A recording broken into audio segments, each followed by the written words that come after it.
میرے رسول پاک صلی اللہ تعالیٰ علیہ وآلہ وسلم صحابہ کرام کو اس بابت بار بار ارشاد فرماتے ہیں، لیکن حضور فرمانے لگے کہ مجھے تم پر ڈر ہے کہ پرانی امتوں کی بیماری کہیں تمہارے اندر بھی سرایت نہ کر جائے۔ یا رسول اللہ صلی اللہ تعالیٰ علیہ وسلم، ایسی کون سی چیز ہے جس سے آپ کو بھی ڈر ہے، اور وہ کون سی بیماری ہے؟ بعض لوگوں نے یہ شاید سمجھا کہ وہ کوئی طاعون کا یا کوئی اور گہرا مرض ہے، تو حضور فرمانے لگے نہیں، پرانی امتوں میں نا بیماری تھی تکبر کی،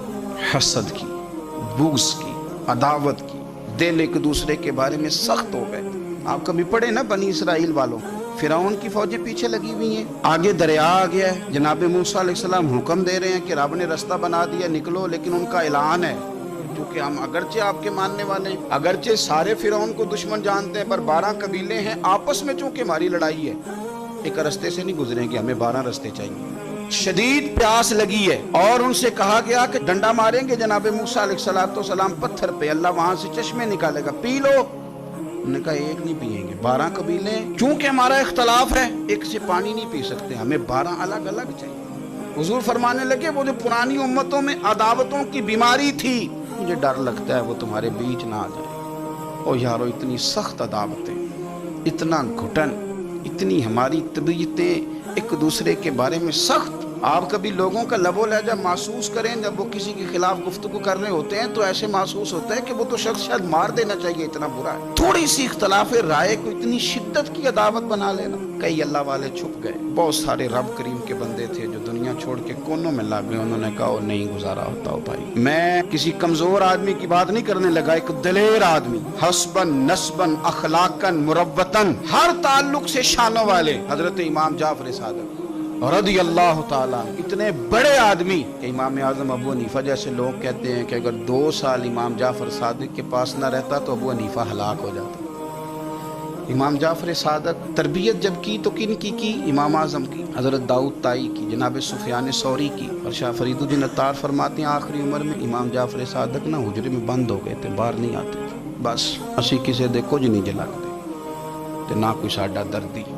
حجرے میں۔ ایک دن حضرت سفیان ثوری نے منت کیا کہ ان کے بچوں کی، خدام کی، کہ حضرت سے کہو میں پرانا نوکر ہوں، مجھے تھوڑی زیارت کا موقع مل جائے، میری تو آنکھیں ترس گئی، کرم نوازی ہو جائے۔ تو حضرت کو جا کے عرض کی کہ سفیان ثوری منت کر لیں، آپ نے اجازت دے دی۔ حضرت سفیان ثوری اندر گئے تو درد سے کہا حضور آپ تو 2 جملے کہتے تھے تو دل بدل جاتے تھے، کتنے لوگ منتظر ہیں آپ کے کلمات طیبات کے لیے، زیارت مقدسہ کے لیے، اور آپ یوں گوشہ نشین ہو گئے۔ تو جگر گوش ہے رسول، نواز ہے رسول،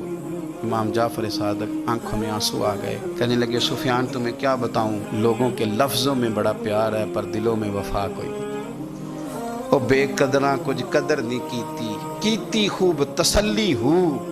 اے دنیا دار پجاری زر دے کتیاں دے گل ٹلی، قدر نہیں کی لوگوں۔ بس اب میں اپنا آخری وقت اپنے رب رسول کے ساتھ گزارنا چاہتا ہوں۔ لوگوں کے لفظوں میں بڑی وفا ہے پر دلوں میں ان کے وفا، امام جعفر صادق جیسے لوگ چھپ گئے۔ ہم اپنے رویوں سے اگر ان چیزوں کو نکالیں گے، دلوں کو صاف کریں گے، تو بڑے بڑے قیمتی وجود ہیں جن سے ہمارا رشتہ قائم رہے گا۔ لیکن اگر حسد کی، عداوت کی، بغض کی یہ بھٹیاں جس طرح تپ رہی ہیں آج معاشرے میں، یہ تپتی رہیں تو بڑے بڑے لوگ ہیں جو منظر سے ہٹ جاتے ہیں، مقابلہ نہیں کر پاتے لوگوں کی عداوتوں کا۔ رب کریم کا بندہ صاف دل ہوتا ہے، وہ حسد بغض عداوت کا مقابلہ نہیں کرتا، وہ کونے میں ہو جاتا ہے، وہ کہتے میں اس دوڑ والا نہیں ہوں، اس لیے کہ اللہ کے بندے تلوار کے ساتھ، تو میں بڑی بات کرنے لگا ہوں اگر آپ کی سمجھ میں آ گئی تو، رب کے بندے تلوار سے تو لڑائی کر لیتے ہیں، پر منافق کے نفاق کے ساتھ مقابلہ کیسے کریں؟ وہ کس طرح اپنے آپ کو منافق بنائیں؟ وہ کس طرح کر کے اس جگہ پہ آ کے سازش کریں جہاں چھوٹے لوگ سازش کرتے ہیں، پھر وہ بچنے لگ جاتے ہیں۔ یہ دوری نکتہ چی ہے، کہیں چھپ کے بیٹھ جا، جس دل میں تو مکی ہے وہیں چھپ کے بیٹھ جا، پھر وہ لوگ نکل جاتے ہیں۔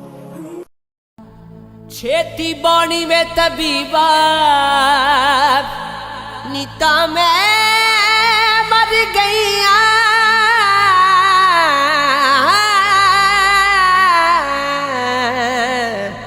مر گئیاں، تو جھوم جھوم جھوم، تو جھوم جھوم جھوم، چھپ گیا وے سورج بار رہ گیا لائی،